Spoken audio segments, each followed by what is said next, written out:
Psaume 53. Bazoba bazali komiloba nzambe azali te, babebi penza po na bizaleli na bango ya mabe pe ya soni.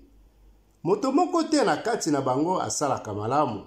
Uta likolo, nzambe azali kotala bato po ayeba soki moto moko ya mayele oyo atosaka ye azali.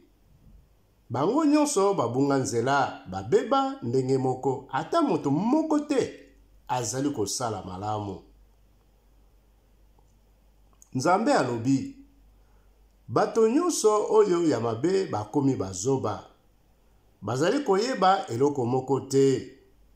Bazwelaka bomengo na bango na banzoto ya bato na ngai.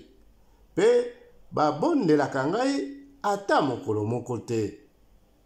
Sikoyo bango bakomi kolenga, pe bato ya bosembo batiki kobanga. Bakolonga bango po nzambe abwaki bango, pamba te ye akopanza mikuwa ya bato mabe. Nani akolongisa Israel uta na ngomba na ye ya Sion?